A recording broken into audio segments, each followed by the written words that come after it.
लोग कल के क्लास में विद्युत रासायनिक श्रेणी की उपयोगिता पढ़ रहे थे और उसमें विस्थापन अभिक्रिया पढ़ते और उसमें ए और बी माने एक धातु की सक्रियता की तुलना। अब यह है विस्थापन अभिक्रिया में ही लिखेगा तनु अम्ल से हाइड्रोजन गैस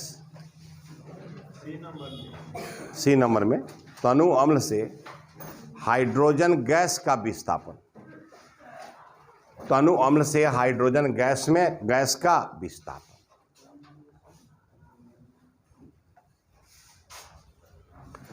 अब देखो विद्यार्थी,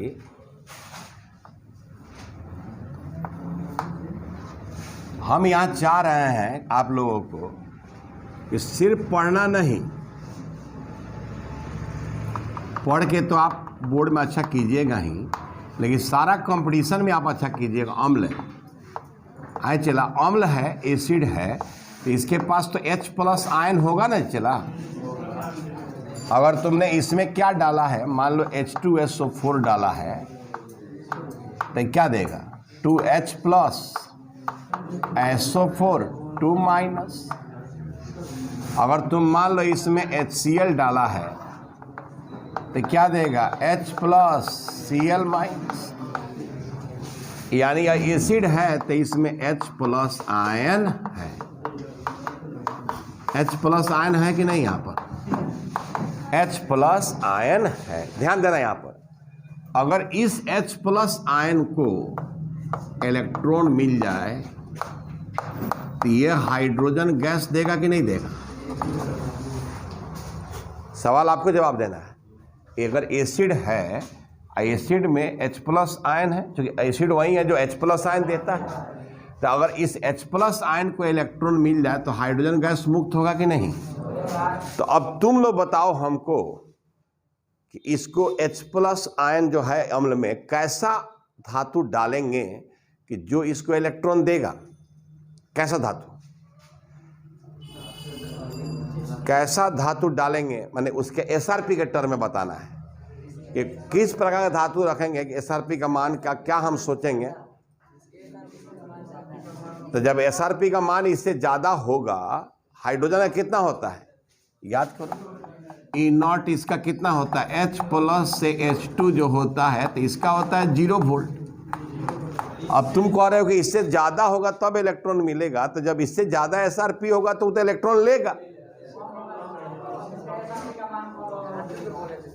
माने जिसका SRP का मान हाइड्रोजन से कम हो, यानी जिस धातु की SRP का मान ऋणात्मक हो, ऋणात्मक होगा तबे ना कम होगा। और जिनका धातु का SRP का मान ऋणात्मक होता है वह सक्रिय होते हैं। वो जब बोले थे कि अगर -2.0 वोल्ट के आसपास है तो काफी सक्रिय है, और -2 से 0 तक है तो मध्यम सक्रिय है। जैसे में आयरन था, टीन था, लेड था, ये सब चीज। तो अब कहता है कि अम्ल में कैसे धातु डालेंगे, तो अम्ल में जब वैसे धातु जिनका SRP का मान, ठीक है, हाइड्रोजन के SRP के मान से कम हो, तो जब उसको हम डालेंगे इसमें तो हाइड्रोजन गैस क्या करेगा? नहीं, यानी जिस धातु का SRP का मान ऋणात्मक हो, क्या हो, अब धनात्मक वाला डालोगे तो, अब जैसे तुम देख लो कॉपर का डालोगे तो कॉपर का धनात्मक होता है, तो कॉपर इसको इलेक्ट्रॉन नहीं देगा, क्योंकि जब इलेक्ट्रॉन देगा तब ना निकलेगा। ठीक है, इसीलिए H2SO4 जैसे सॉल्यूशन है, विलयन है, ये विलयन है, तो क्या समझना, ये बर्तन में है, H+ है, SO4 माइनस है। अब इसमें हम जिंक डाल दें तो जिंक का SRP का मान ऋणात्मक होता है, -0.76 वोल्ट, तो जिंक इसके H+ को इलेक्ट्रॉन दे देगा, नहीं देगा? तो अब जिंक दे देगा तो ये बना देगा Zn2+ आयन, और Zn2+ और सल्फेट आयन मिले क्या बना देगा, ZnSO4 नहीं, और हाइड्रोजन गैस क्या हो जाएगा, मुक्त हो जाएगा। लेकिन अगर इसी H2SO4 में, इसी H2SO4 के विलयन में तुम कॉपर डाल दो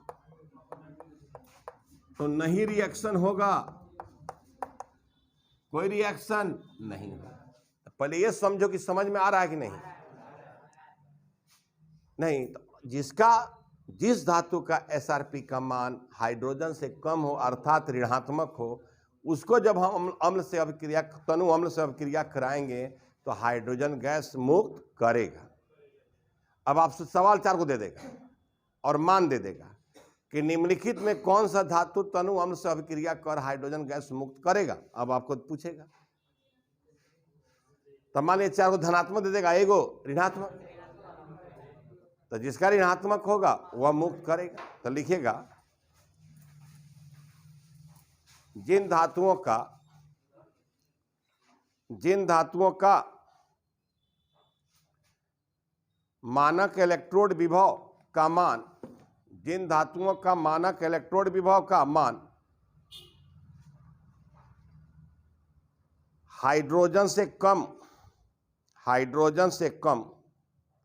अर्थात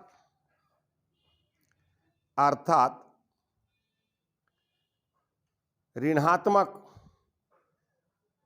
होता है,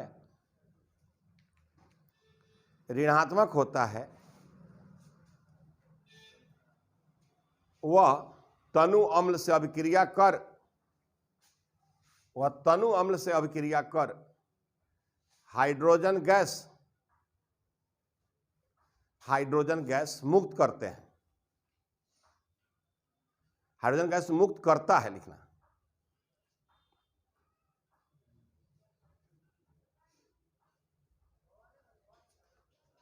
हो गया? आया समझ में? अब कॉपर नहीं किया, क्योंकि यहां पर क्या है कि E0 का मान जो जिंक का है, जिंक का कितना होता है, तो इसका होता है -0.76 वोल्ट।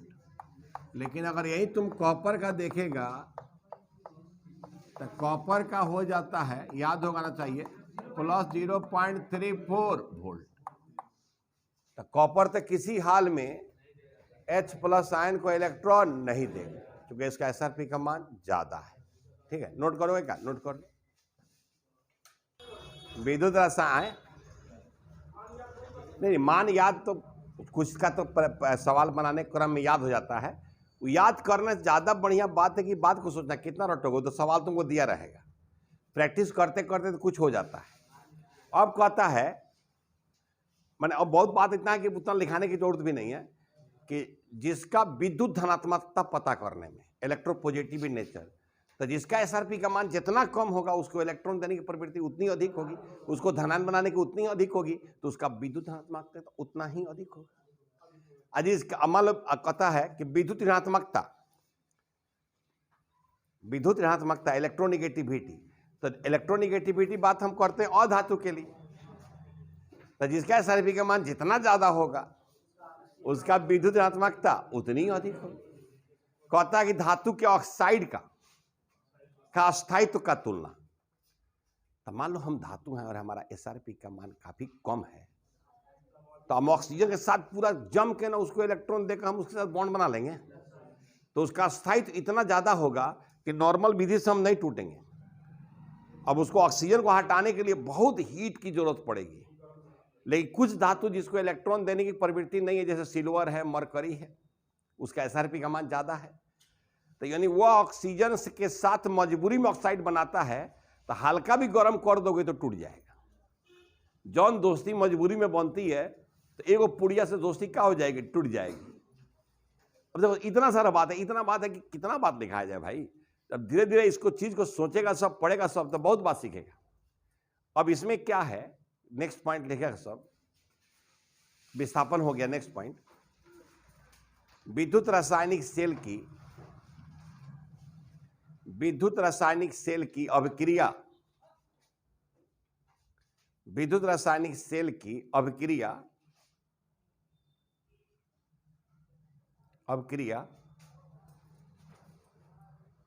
होगा कि नहीं पता लगाने में, विद्युत रासायनिक सेल की अभिक्रिया होगी कि नहीं पता लगाने में। माने तुम क्या किया कि सेल बनाया, विद्युत रासायनिक सेल बनाया, ठीक है। अब कुछ से कुछ लगा दिया, किसी को एनोड बना दिया और किसी को कैथोड। अब यह सोचना है कि होगा कि नहीं, तो हम हमारे पास अब एसआरपी का मान है, तो हम जानते हैं कि एनोड इलेक्ट्रॉन त्याग करता है, उसका एसआरपी का मान कम होना चाहिए, और कैथोड इलेक्ट्रॉन ग्रहण करता है, उसका एसआरपी का मान ज्यादा होना चाहिए। नहीं, तो अगर जिस इलेक्ट्रोड का एसआरपी का मान कम हो वह एनोड का कार्य करता हो, और जिस इलेक्ट्रोड का एसआरपी का मान ज्यादा हो वह कैथोड का कार्य करे, तो वह सेल अभिक्रिया होगा। मान जिस काम को जिसकी करने की प्रवृत्ति अगर वह कराया जाए तो वह काम होगा, नहीं होगा। अब मान 2 इलेक्ट्रोड है, जैसे जिंक है और कॉपर है, तो जिंक का एसआरपी का मान कम है। अब जिंक एसआरपी का मान कम है तो इलेक्ट्रॉन देगा, और कॉपर का ज्यादा है इलेक्ट्रॉन लेगा। तो अगर जिंक एनोड होगा और कॉपर कैथोड होगा तब ना सेल अभिक्रिया काम करेगा। अब तुम कहोगे ना सर हमारा कॉपर एनोड रही, जिंक कैथोड रही, अब एकरा से कह देते दे, अगर कह देते ले, का पगला गई बड़ा तू, बुढ़ा गए पढ़ाओ पढ़ाओ बुझाते नहीं है कि हाँ हमारे एसआरपी का मान ज्यादा बा तो हम ले, और ओकर कम बा तो वो दी। हम शुरू में जब जिंक कॉपर का हम विद्युत रासायनिक सेल का बात कराए थे, हम कहते बेटा बहुत बाद में हम लोग आंसर करेंगे कि यही क्यों होता है। अब जैसे मान लो कि जिंक है नहीं, और मान लो कि हमने आयरन ले लिया, आयरन का E0 Fe2+ से Fe का वैल्यू, अब इसका वैल्यू होता है -0.44 वोल्ट। अब देखो तो अब तो आयरन का ज्यादा है, जिंक का कम है, नहीं तो जिंक का करेगा, एनोड का काम करेगा, आयरन कैथोड का काम करेगा, तो वह सेल होगा, वह सेल अभिक्रिया होगा। अगर हम कहें E0 Ag+ से Ag का वैल्यू, और तुम जानते ही होता है प्लस 0.80 वोल्ट। अब देखो, अब अगर हम कॉपर और जिंक में तुलना, सिल्वर में तुलना करें, तो कॉपर का एसआरपी का मान, सिल्वर का एसआरपी का मान कॉपर से ज्यादा है। अब इस केस में क्या होगा कि सिल्वर कैथोड होगा और कॉपर एनोड। अब तुम अपने दोस्तों में जो खाने वाला है और उसको कहो खिलाओ, जो दोस्ता के झीट झीट के खाता वो तरह खियाई, और जिसको दूसरे को खिलाने की आदत है उसको खिलाएगा तो खाएगा। कई तरह संदर्भ दोस्त जना हम झुमाओ तरह खियाओ तरह नहीं रहे, तोरो खिया तेरा बाप का खिया तेरा सारा खानदान ने खिया, जो खिलाने की आदत है तो खाएगा नहीं, आज जो खाने की आदत है वो खिलाएगा नहीं। तो अगर 2 लोग हैं तो प्रवृत्ति क्या है, अलग अलग। अगर अलग अलग प्रवृत्ति है तो चब चलेगा। अगर मान लो दोनों खाई वाला रहे तो ना पटी, और दोनों खिलाने वाला तब ना पटी। हाँ एगोड़ा खाए वाला रहे, एगोड़ा तब तो वहाँ दोस्ती चली।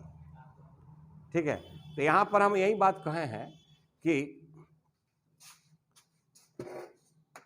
क्या लिखेंगे कि जिस धातु इलेक्ट्रोड का या जिस इलेक्ट्रोड का एसआरपी का मान ज्यादा हो वह कैथोड का कार्य करे, और जिस इलेक्ट्रोड का एसआरपी का मान कम हो वह एनोड का कार्य करे, तो वैसे विद्युत रासायनिक सेल का सेल अभिक्रिया होगा, वैसे विद्युत रासायनिक सेल का सेल अभिक्रिया होगा। ठीक है, तो लिखेगा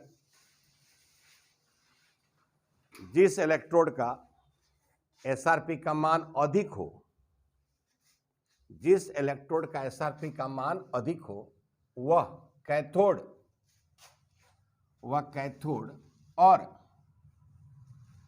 और जिस इलेक्ट्रोड का एसआरपी का मान कम हो, एसआरपी का मान कम हो, वह एनोड का कार्य करे, एनोड का कार्य करेगा, तो लिखोगे एनोड का कार्य करेगा तो सेल की सेल अभिक्रिया होगी, सेल की सेल अभिक्रिया होगी।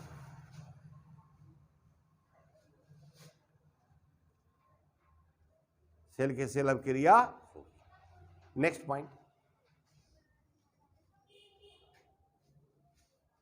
नेक्स्ट पॉइंट,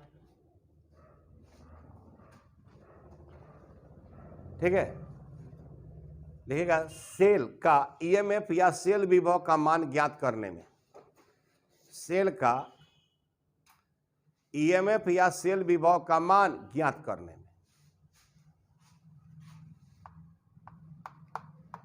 E0 सेल बराबर E naught cathode minus E naught anode, E naught cathode minus E naught anode. ठीक है, अब देखो यहां पर कि अगर हमको ई नॉट कैथोड मालूम हो और ई नॉट एनोड हो तो ईएमएफ निकलेगा ही नहीं निकलेगा। अच्छा, जिसका ज्यादा होगा वो कैथोड का काम करेगा और जिसका कम होगा, तो अब हमको ई नॉट सेल का value, sorry E naught cell का वैल्यू पॉजिटिव आएगा, पॉजिटिव होगा तो इसका मतलब है सेल अभिक्रिया होगा, वह सेल काम करेगा। क्योंकि ज्यादा में से कम घटाओ तो पॉजिटिव ना आएगा, यानी सेल अभिक्रिया होगा। सेल अभिक्रिया होगा का मतलब बैटरी जलेगा, बैटरी काम कर रहा है। अगर मान लो ई नॉट सेल का मान 0 हो जाए तो वह साम्यावस्था में आ जाएगा। वह किस में आ जाएगा? साम्यावस्था में। ठीक है, अगर ई नॉट सेल का वैल्यू निगेटिव हो जाए तो निगेटिव का मतलब वहीं हम दिमाग उल्टा लगा दिए हैं कि कम वाला को कैथोड बना दिए हैं, ज़्यादा वाला को एनोड। तो कम में से ज़्यादा घटाएंगे तो माइनस आ जाएगा। तो क्या लिखेंगे कि सेल अभिक्रिया नहीं होगा, सेल अभिक्रिया नहीं होगा। तो अगर तुमको आगे सवाल पूछा जाए और उसमें तुमने निकाला, तो अगर पॉजिटिव आया तो कहना कि सेल अभिक्रिया होगा, 0 आया तो कहना साम्यावस्था में है, अगर निगेटिव आया तो सेल अभिक्रिया नहीं होगा।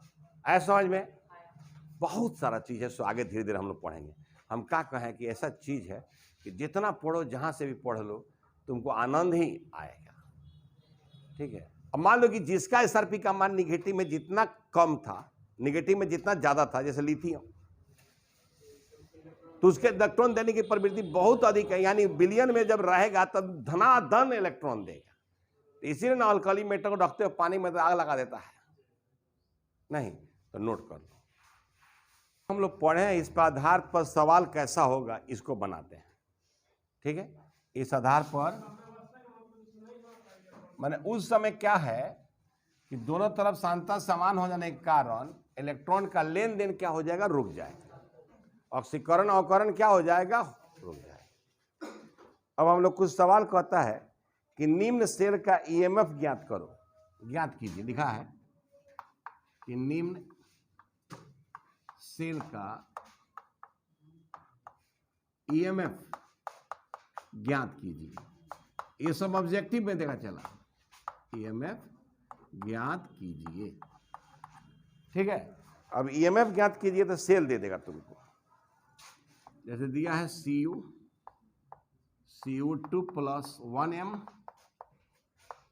और ये दो लाइन जनबे करते, दो लाइन क्या दिया जाता है?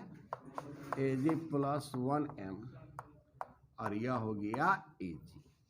ठीक है, अब यहां पर क्या किया है आपको?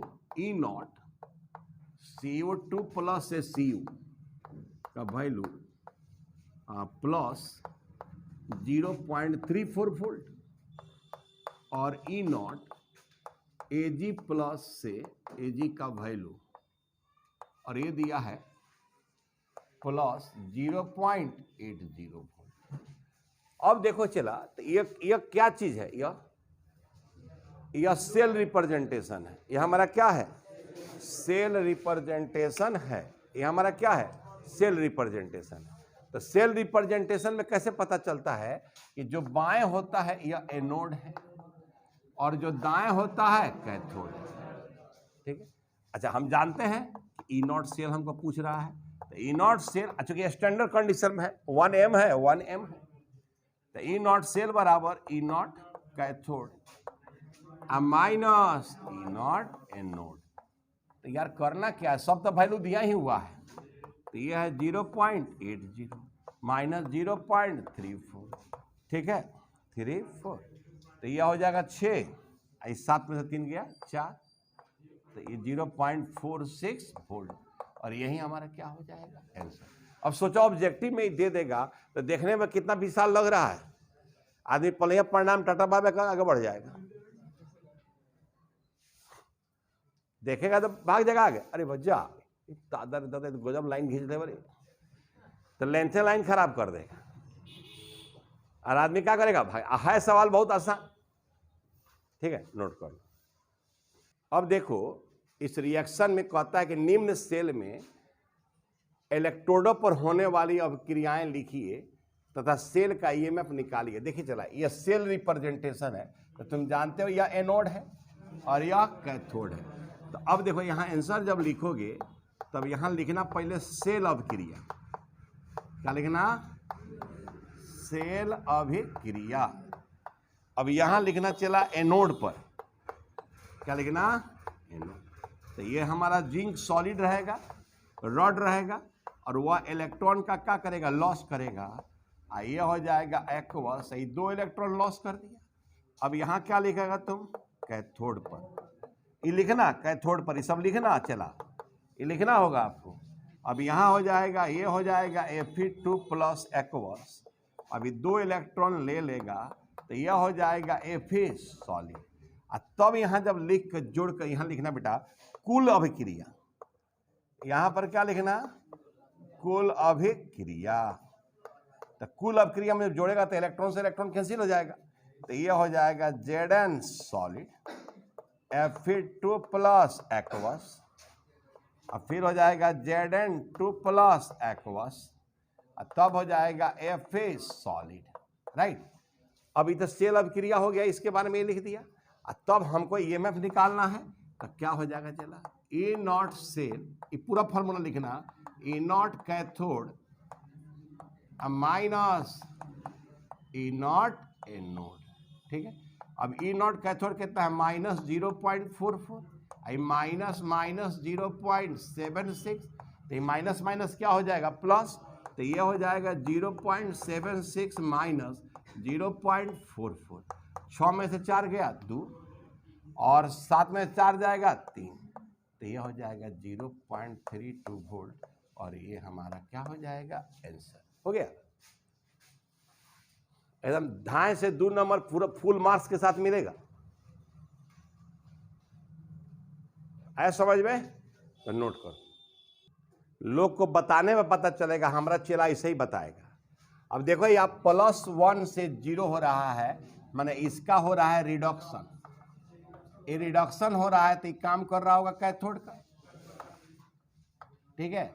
अब देखो यहाँ पर, यहाँ कैडमियम का 0 से +2 हो रहा है, तो ये काम हो रहा है ऑक्सीडेशन, तो ये काम कर रहा है एनोड का। यानी यहाँ सिल्वर कैथोड है और कैडमियम एनोड है। तो हमको करना क्या है? E नॉट सेल निकाल लेना है, E not cathode minus E not anode, ठीक है भैया। देख चला, जब ऐसा रिएक्शन लिखा रहे तो ऑक्सीकरण संख्या के आधार पर डिसाइड कर ऑक्सीडेशन हो रहा है, रिडक्शन। अगर ऑक्सीकरण संख्या घट रहा है, जैसे यहाँ +1 से यहाँ कुछ नहीं है तो 0 है, तो +1 से 0 होने का मतलब ऑक्सीकरण संख्या का घटना, तो अवकरण, ठीक है, कैथोड हो जाएगा। अब यहाँ कैडमियम 0 से +2 हो रहा है, ऑक्सीकरण संख्या बढ़ रहा है, ऑक्सीकरण। अब देखो यहाँ पर कैथोड का कितना है? 0.80, माइनस माइनस, तो यह हो जाएगा 0.80 प्लस, तो 8 4 12। और जब माइनस आ जाएगा तब नहीं होगा, हो जाएगा, तो नोट करो। तो नीचे लिख देना, क्या लिखेगा? चूंकि इस सेल का E नॉट सेल का मान धनात्मक है, अतः यह सेल अब यह रिडॉक्स अभिक्रिया होगा। ये लिखना होगा, चला यहाँ पर यह लिखना होगा, चूंकि इस अभिक्रिया का E नॉट सेल का मान धनात्मक है, अतः यह अभिक्रिया होगा। आए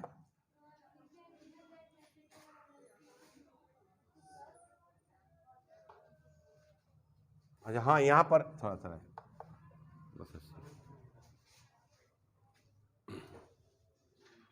और सवाल होता है, जैसे कहेगा क्या जिंक के बर्तन में कॉपर सल्फेट का विलयन रख सकते हैं? ऐसा भी सवाल होगा, या कॉपर के बर्तन में। यहाँ पर जब इस तरह का सवाल हो तो एक हम लोग दिमाग में यह रखें कि जिस धातु का मानक अवकरण विभव का मान अधिक हो, उसके लवण को कम मानक अवकरण विभव वाले धातु के बर्तन में नहीं रख सकते तो यहां नोट एगो लिख लो,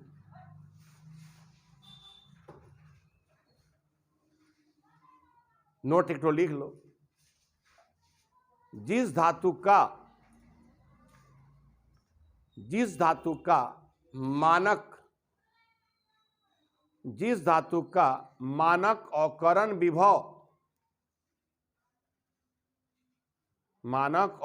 विभव का मान अधिक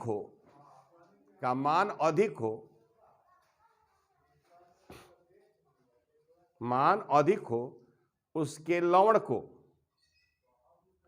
मान अधिक हो तो उसके लवण को वैसे धातु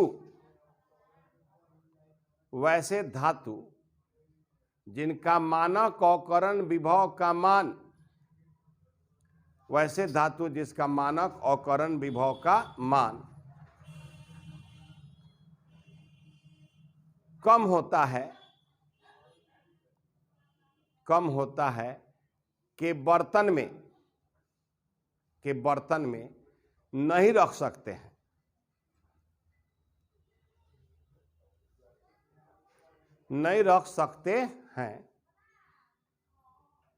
क्योंकि अधिक एसआरपी मान वाला धातु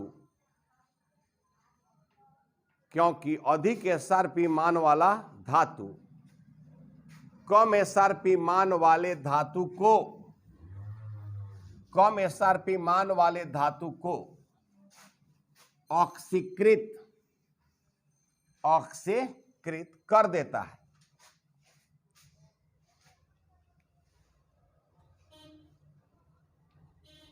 जिसके कारण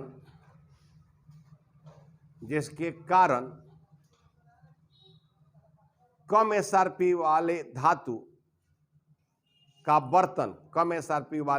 का बर्तन धीरे धीरे गल जाता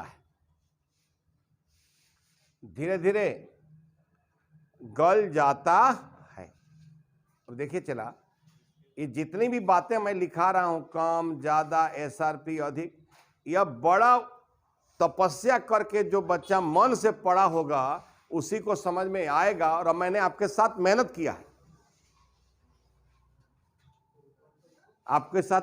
है, कि जैसे मान लीजिए कि अगर हमने लिखा E0 Zn2 प्लस से Zn, इसका वैल्यू होता है कितना, माइनस 0.76 वोल्ट होता है ना जी, है? अगर मान लो E0 Fe2 प्लस से Fe, इसका वैल्यू होता है माइनस 0.44 वोल्ट। अगर हम कहें E0 Cu2 प्लस से Cu, इसका वैल्यू होता है प्लस 0.34 वोल्ट। एक और होता है E0 Ag प्लस से Ag, और इसका वैल्यू होता है प्लस 0.80 वोल्ट। इस पर ज्यादा बहुत किया, फिर भी हम आपसे एक सवाल इसलिए बता दे रहे हैं कि अगर आ गया तो। अब जैसे मान लीजिए चला कि ये हमारा जिंक का बर्तन है, तो जिंक के बर्तन से इस तीनों का मानक अवकरण विभव का मान क्या है, ज्यादा है। आयरन का भी ज्यादा है, कॉपर का भी ज्यादा है, और सिल्वर का भी ज्यादा है। तो जब इसको रखोगे ना तो उसका ज्यादा है, इसका क्या है, कम है। तो जैसे विलयन के कांटेक्ट में आएगा, इसमें फेरस आयन आएगा, इसके जालक बिंदु से जिंक एटम को खींचकर और उसका इलेक्ट्रॉन क्या करेगा, ले लेगा। तो जब जालक बिंदु से जिंक एटम बाहर निकल जाएगा तो आयन बना देगा। तो धीरे धीरे जो इसके जालक बिंदु से एटम निकलते जाएगा, तो ये बर्तन धीरे धीरे क्या हो जाएगा, गलते जाएगा। अब इसमें देखो, तो इसमें किसको रखोगे तो गलेगा, कि जिसका मानक अवकरण का विभव का मान जिंक से अधिक। तो इसमें कौन कौन नहीं रख सकते हैं, इसमें हम FeSO4 नहीं रख सकते हैं, इसमें हम CuSO4 नहीं रख सकते हैं, इसमें हम AgNO3 नहीं रख सकते, क्योंकि सब का सब इसको खा ही जाएगा, राक्षस है, सब खा जाएगा नहीं। लेकिन अगर हम यह कहें, यहां पर थोड़ा सा बात हम बताना चाहते हैं कि कि अगर हम यहां आयरन का बर्तन रख रहे हैं, आयरन का, तो अभी तुम बताओ इसमें ZnSO4 हम रखें, तो अब देखो जिंक आयन का इतना हैसियत नहीं है कि आयरन का इलेक्ट्रॉन छीन सके, तो यह रख सकते हो। लेकिन अगर हम कहें कॉपर सल्फेट, क्योंकि कॉपर का SRP का मान ज्यादा है, हम कहें AgNO3, नहीं रख सकते। अगर मान लो अगर ये मेरा कॉपर है, तो कॉपर है तो FeSO4, जो ये कॉपर का ज्यादा है, आयरन का मजाल नहीं है आयरन आयन का कि कॉपर का इलेक्ट्रॉन छीन सकते। अगर ZnSO4 बोलो तो Z का भी SRP का मान कॉपर से कम है, तो ये नहीं। लेकिन चला ये बोलो AgNO3 मुआनुदी कही देवे ना रे, जो लिया जा, क्योंकि इसका मानक और करण विभव का मान क्या है, क्योंकि इसके सामने जब आएगा, माने पकेटमार के सामने डकैत आएगा तो डकैत छीन लेगा पकेटमार से, और डकैत के सामने महाडकैत आएगा तो उनसे छीनेगा।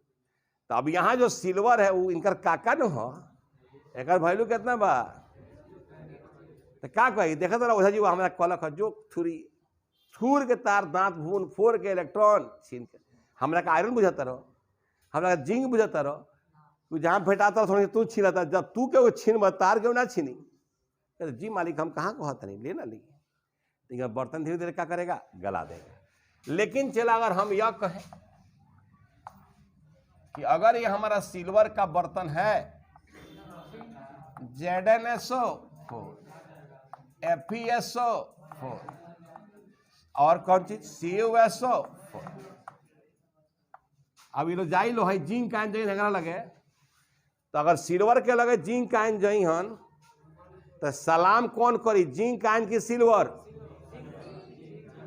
जिंक आयन, चूंकि एक इकर मानक अवकरण विभव के मान ज्यादा, सोचिए जाई हम इनका इलेक्ट्रॉनवा क्या करी, छीन दी, हाय दे, हाय खबरदार, जानता मैं कौन हूँ, सिल्वर हूँ, वो सिल्वर है, अच्छा ठीक है, तो वहां से इलेक्ट्रॉन एकरा ना मिल, हाय तब कहता तेजो Fe+ आयन, हाय दो इलेक्ट्रॉन दो, कहता कौन है तुरे, तो कहता रुआ के हैं, तो कहता हम सिल्वर, अरे वो सिल्वर है, प्रणाम, चल दी वहां से, क्योंकि उसका मानक अवकरण विभव का मान ज्यादा है। अब जैसे कॉपर आयन गए, हाय इलेक्ट्रॉन दे, कहता चिन्हत नहीं खो, कहता रुआ के हैं, तो सिल्वर है, अरे प्रणाम सर, हम जाते हैं। तो इसमें सिल्वर के बर्तन में हम तीनों को क्या कर सकते हैं, रख सकते हैं, तीनों को रख सकते हैं, ठीक है। एक और क्वेश्चन चला, यहां से एक और क्वेश्चन, मजेदार क्वेश्चन, तुम एक के बाद थोड़ा नोट करना, ठीक है।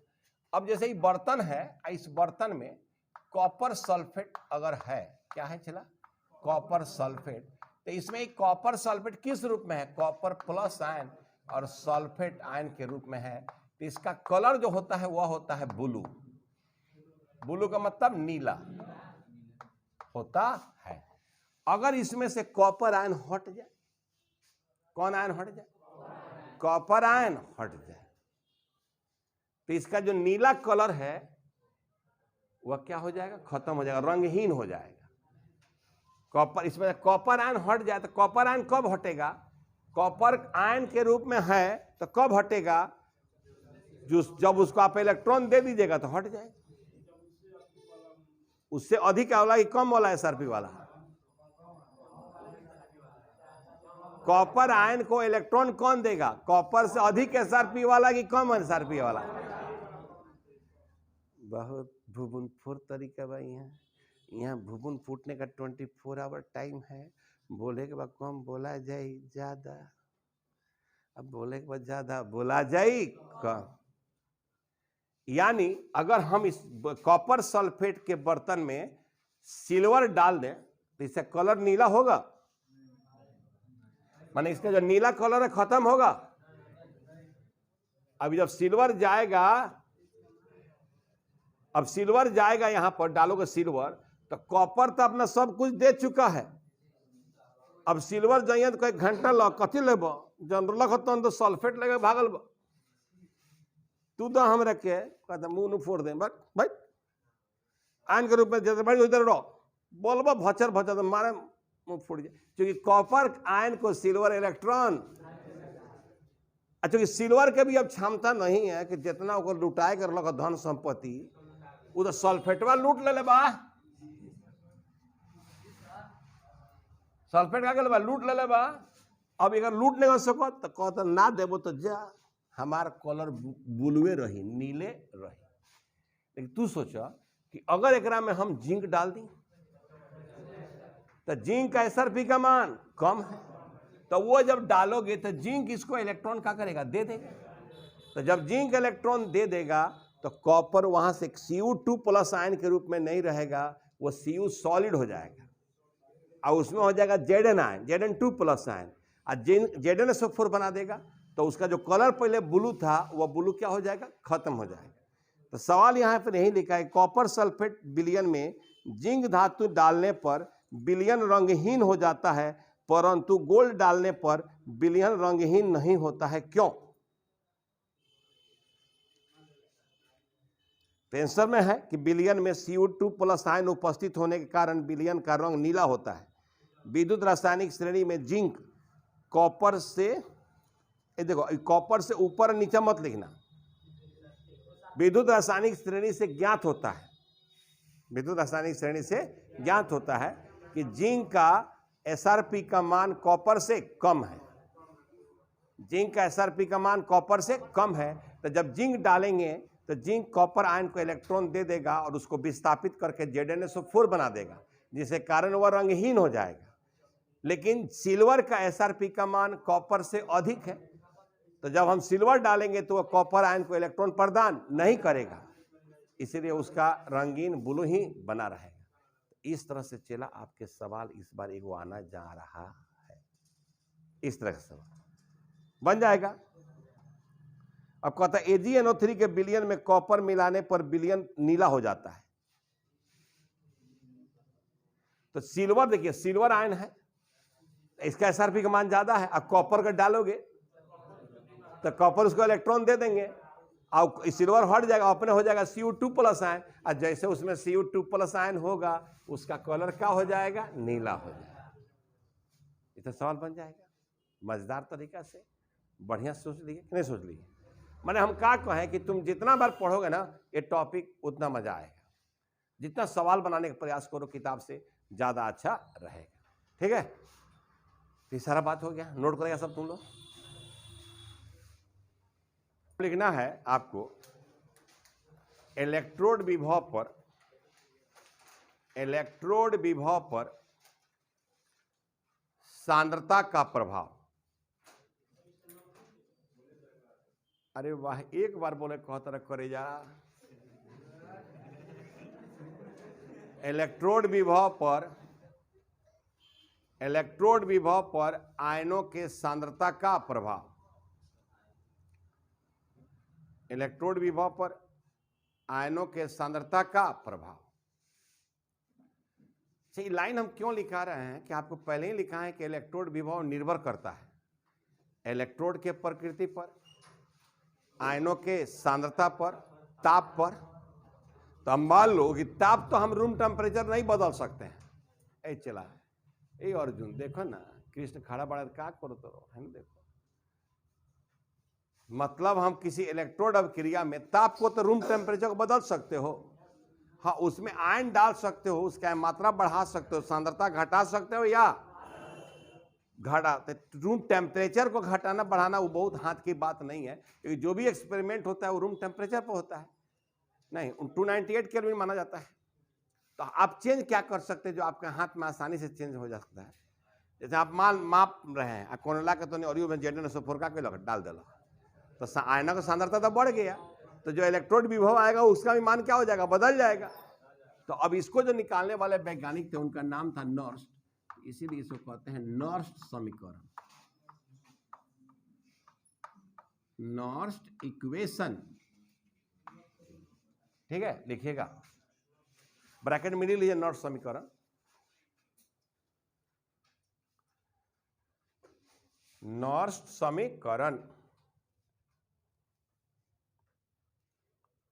हो गया।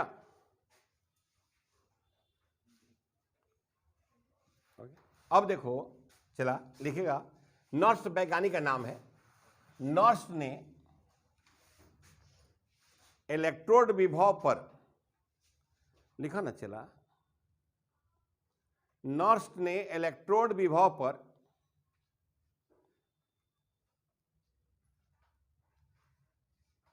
सांद्रता के परिवर्तन के प्रभाव का, सांद्रता के परिवर्तन के प्रभाव का एक समीकरण दिया, एक समीकरण दिया जिसे जिसे नॉर्स्ट समीकरण कहते हैं, जिसे नॉर्स्ट समीकरण कहते हैं। अब देखो यहां पर चला, ये हमारा है अर्धशेल अभिक्रिया, अर्धशेल अभिक्रिया। तो हमको तो ये कह दिया गया आईपेक के द्वारा कि जो भी सेल अभिक्रिया लिखना हो करण के टर्म में लिखना है। अब देखो ये मेटल, मान लो कोई इलेक्ट्रोड है, इस पर आयन है N+, यह है एक्वस। अब यह N इलेक्ट्रॉन लेकर ये बना देगा M सॉलिड। अब देखो यहां पर एक बात है चला कि स्टैंडर्ड स्टेट में नहीं है। अब इसका आयन का जो कंसंट्रेशन है 1 मोल पर लीटर नहीं है, या तो ज्यादा है नहीं तो कम है। तो अब आगे हम देखने वाले हैं कि इसका सांद्रता बढ़ाएंगे तो प्रभाव क्या होगा, और सांद्रता घटाएंगे तो प्रभाव क्या होगा। तो इसके लिए नॉर्स्ट ने एक समीकरण दिया जिसको हम लोग कहते हैं नॉर्स्ट इक्वेशन। क्या कहते हैं? नॉर्स्ट इक्वेशन। ठीक है।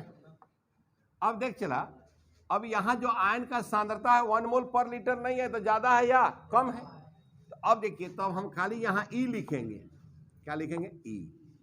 यहां लिखेंगे M, N+ से M, और ये हो जाता है E0 minus, sorry E0 M, N+ से M, और यह है माइनस RT/NF नेचुरल लॉग। ठीक है। और यह है प्रोडक्ट साइड में, तो प्रोडक्ट साइड में यह हो गया M सॉलिड, और ये नीचे हो जाएगा MN+ एक्वस। माने यहाँ प्रोडक्ट ऊपर रहेगा और इधर का रिएक्टेंट नीचे रहेगा। एलएन को क्या पढ़ते हो मैथ में? इसको पढ़ते हैं नेचुरल लॉग। क्या पढ़ते हैं? Natural log. और एक मैथमेटिकल फॉर्मूला है कि ln x है तो log 10 के बेस में फॉर्मूला होता है 2.303 log x। और चूंकि केमिस्ट्री में 10 का बेस ही पढ़ना है, हम लोग को 10 का बेस में पढ़ना है। ठीक। तो नेचुरल ln को क्या कहते हैं? Natural log.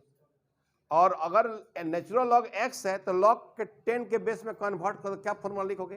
2.303 log 10।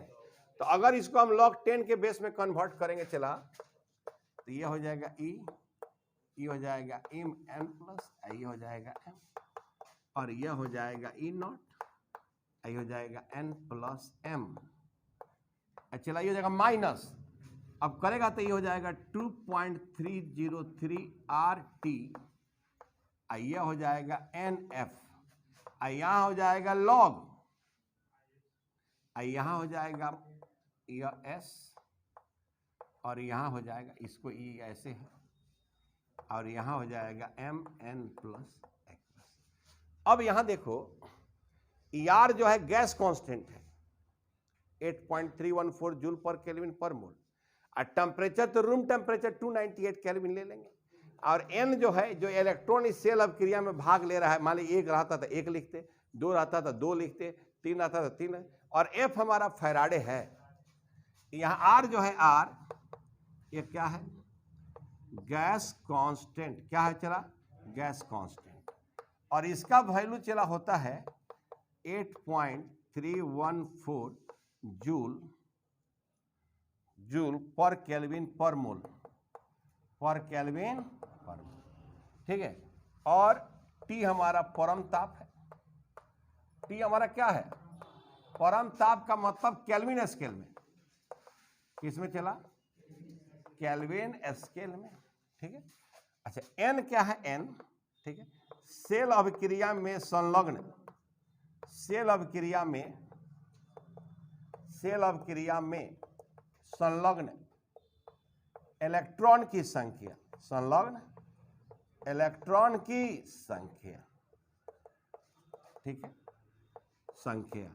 और एफ क्या है? यह फैराडे, फैराडे, ठीक है। और 1 फैराडे बराबर जो यहाँ पर है यह होता है 96,500 कूलम।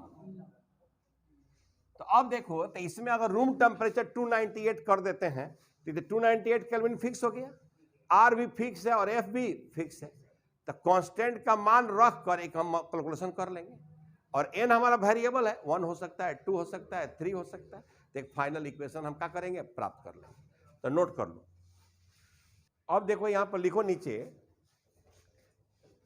कि उपयुक्त समीकरण में सभी नियतांक का मान रखने पर, उपयुक्त समीकरण में सभी नियतांक का मान रखने पर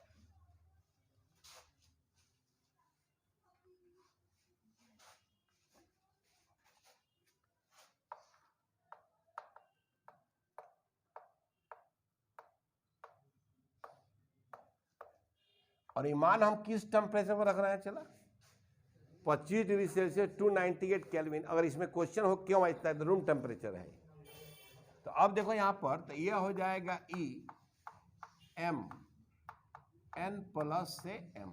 अब देखो यहाँ नॉट नहीं है, मतलब ये अब स्टैंडर्ड कंडीशन मानेंगे जिस भी कंसंट्रेशन पे होगा उस पर, अब बराबर ई नॉट, ठीक है। और यह हो जाएगा एम एन प्लस से एम, जो ये स्टैंडर्ड कंडीशन में वैल्यू होगा उसका।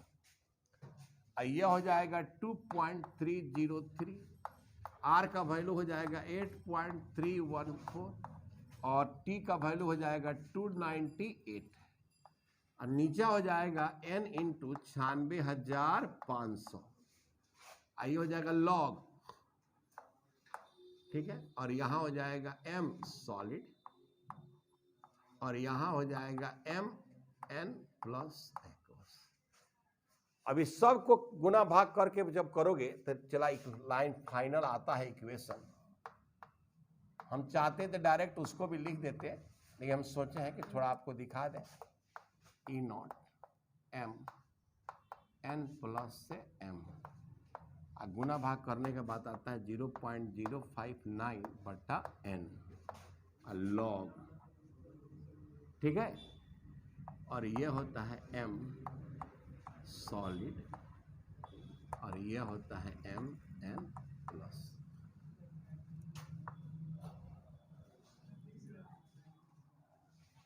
यही समीकरण हमारा अर्धसेल अभिक्रिया का नॉस्ट इक्वेशन होता है।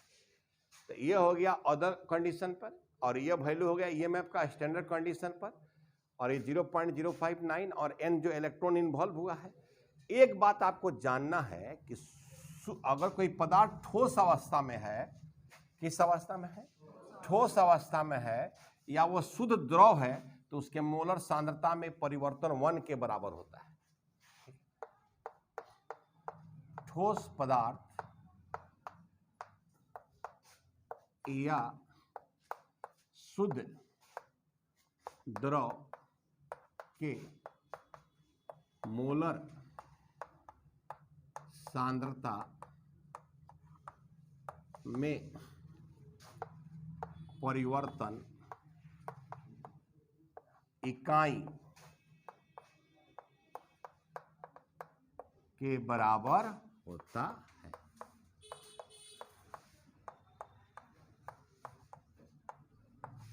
बराबर होता है, यानी यहां जो m सॉलिड लिखा हुआ है इसका वैल्यू कितना लिखेंगे? 1। तब यह इक्वेशन क्या हो जाएगा? यह हो जाएगा m और यह हो जाएगा E naught m n plus m minus 0.059 by n log.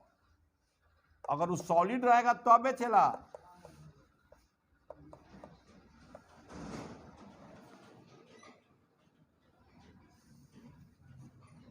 अगर वह ठोस रहेगा तब उसके मोलर सांद्रता में परिवर्तन हम कितना लिखेंगे, 1 के बराबर। ठीक है। और एक बात समझो, जो लोग बच्चे लोग बोर्ड देने वाले हैं, मैं उनको 100% दावे के साथ कह सकता हूं कि यहां से सवाल आपका एक भी नहीं पूछेगा। ये सब सवाल कंपटीशन के लिए है। जो जेईई मेन का आप फॉर्म भरेंगे, जो जनवरी में होने वाला है, उससे सवाल बेटा आपका बन जाएगा, और जो कि बहुत ही आसान है। ठीक है, आप इसको उतारिए, फिर इस पर हम सवाल बता रहे हैं। लेकिन फिर भी बता दिया कि अगर भूल चूक से बोर्ड दे भी दिया तो आप भी यहां से मारिए ट्रा, ओझा जी का गोली से मारा ट्रा ट्रा, फिर फायर में इतना होना ट्रा मार तो अल्लाह ही बम ओझा जी के। यहाँ पर 29 ग्राम नहीं है, चला ये लिखने में थोड़ा घबरा गया, तेजी में ना तरा देख के मियाज हमारे बौरा जाता, जान लो। तो ये 98 क्या लिखा था रे, 298 रूम टेम्परेचर वह विद्यार्थी, कुछ दिमाग में मैंने हरकत पैदा करता, कुछ कुछ होता, देखला से मन में कुछ कुछ होता कि ना। कहता कि निम्नलिखित सेल अभिक्रिया का 298 केल्विन पर ईएमएफ निकाले, तो हम देख रहे हैं कि अभिक्रिया में जो सांद्रता है 1 मोल पर लीटर नहीं है। यानी जब सांद्रता 1 मोल पर लीटर नहीं है तो नर्स्ट काका जिंदाबाद, नर्स्ट काका जिंदाबाद, नर्स्ट काका जिंदाबाद। तो कह जाए नर्स भाई आई, ना काका कहते नहीं सुनो, काका आई करा बनवाई। तो अब देखो दिले बा एक ई नॉट का मान दिले बा, तो नर्स समीकरण नर्स काका आई हमरा विद्यार्थी सन के ई सवाल बनवाई, तो ई नर्स समीकरण हो गया। अब देख क्या लिखा जाएगा, अब यहाँ पर ई लिखा जाएगा ई, यहाँ लिखा जाएगा Zn 2 प्लस से Zn, यही निकालेगा बा। और यहाँ पर लिखा जाए ई नॉट Zn 2 प्लस से Zn, और बबुआ माइनस 0.059 बाई n लॉग बबुआ, तब यहाँ हो जाए जिंक भैया जिंदाबाद, जिंक भैया जिंदाबाद, वोट दिए नर्स समीकरण को, क्या हो जाएगा क्या। अब देखिए यहाँ पर है तो मनवाई दिल ही बा, आजा राजा 0.76 माइनस है कहा जाए वो 0.059, आयन का मान 2 इलेक्ट्रॉन लिया है, इलेक्ट्रॉन लिया है 2 हो जाएगा, आई हो जाएगा लॉग। अब देखिए इसका तो वैल्यू 1 ठोस है। अच्छा हेकर क्या लिखा जाए, 10 के पावर -3 लिखा जाएगी, तो हाई हो जाएगी 10 के पावर -3। अच्छा तो बनता है तो 0.059/2 आई लॉग, आई ऊपर चलिए 10 के power 3, log 10 to power x का वैल्यू x, लॉग 3 का वैल्यू लॉग 10 टू पावर 3 का वैल्यू 3, हो जा बना के फ्री -0.059/2 आई हो जाए 3, हमने का बना के हो जाएगा बा फ्री। ठीक है, अब यहाँ आ जा -0.76 माइनस, पहले 3 से गुना कर दे, 9 त्रिका 27, अब 5 3 15, आ 2 17, अब शून्य को सोना तो 1 आयो गए दशमलव, आई हो जाएगा बाटा, ना होई घाटा, माइनस हो गए 0.0, 2 8 16, 2 8 16, 2 5 10। अच्छा अब हो गए 10, तो हो गए 5, हाई हो गई 8, और 8 6 14, 7 1 8 वोल्ट, ये हो गई आंसर। हो गया बानू कमाल का ढोकनी, आए समझ में कि ना आया समझ में? क्या अर्जुन क्या दिक्कत है, बोला कुछ क्वेश्चन होगा तो पूछो। आए क्या खिसियाता रहो। अब देखो यहाँ पर आयन का सांद्रता हम घटा दिए हैं 1m से घटाकर घटाना दिए हैं, तो इसका जो ईएमएफ का वैल्यू और घट गया है, पहले से और क्या हो गया, घट गया है। यानी आयन का सांद्रता घटा देने से ईएमएफ का मान और घट जाता है। हाजी हाई जहाँ है नो बाबू, ए राजा हाई देखना, हाई लिखल बनो हाई हाई, तो हाई डेसिमल बस इसका जिंक आयन का सांद्रता ये नहीं रखना है, तो इसको उठा के यहाँ लाएगा तो 10 के पावर दाहिने जगह 10 के पावर -3, तो 10 के पावर -3 ऊपर जाए तो घात बदल जाए प्लस। और लॉग का फॉर्मूला हम पढ़ाए थे कि log 10 टू पावर x का value x, log 10 to power 2 का वैल्यू 2, log 10 टू पावर 3 का वैल्यू हो जा फ्री।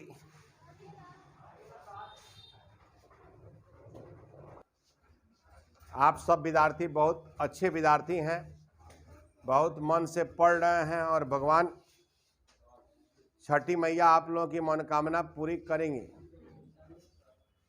ठीक है। और उस बच्चे को कभी कष्ट नहीं होता है जो मेहनत करता है। देख चला, मैं ये नहीं कह रहा हूँ कि मैं ये तुमको पढ़ा कर तुम पे एहसान कर रहा हूँ, ये तुमको तुम्हारे सिलेबस का ही है, सिलेबस के बाहर का नहीं है। तो मान लो कि जो नहीं पढ़ा है, तो हो सकता है कि तुम्हारा कोई फ्रेंड कर एक आप बकवास पढ़ ले बड़ी, तो इसके लिए हम कह रहे हैं कोई नहीं पढ़ाया इसको मैं नहीं दोषी कर रहा हूँ, मैं पढ़ा रहा हूँ चूंकि सिलेबस का है।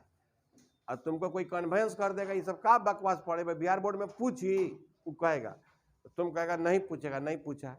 लेकिन हम ये चाहते हैं कि बोर्ड के अलावा भी तो जिंदगी है, जेई मेन है, नीट है, तो वो सब एग्जाम में आपसे पूछेगा। तो मान लो जब पढ़ने आया है 11 12 तो पूरा सिलेबस पढ़ाना मेरा ड्यूटी है, जो कि मैं विगत 20 वर्षों से कर रहा हूँ। इसलिए चला मैं पढ़ा दिया हूँ ताकि तुम कल हमको जब मिले तो तुम ये नहीं कहे कि सर आप ये छोड़ दिए, वो छोड़ दिए, ये मेरा छूट गया, वो मेरा छूट गया। तो हम उम्मीद करते हैं कि ये सब चीज़ आप लोग मन से पढ़िएगा। और अगर आप लोगों में कोई पहला टाइम इस मेरे चैनल पे आया हो तो चैनल सब्सक्राइब करना नहीं भूलिए। और इसी तरह का वीडियो सदा हमेशा आपको ये बोर्ड परीक्षा तक मिलता रहेगा। अगर किसी तरह की कोई आपकी खास रिक्वायरमेंट हो, कोई खास फरमाइश हो, तो मैं वो कलाकार हूँ कि आपकी फरमाइश पूरी भी करूँगा। धन्यवाद।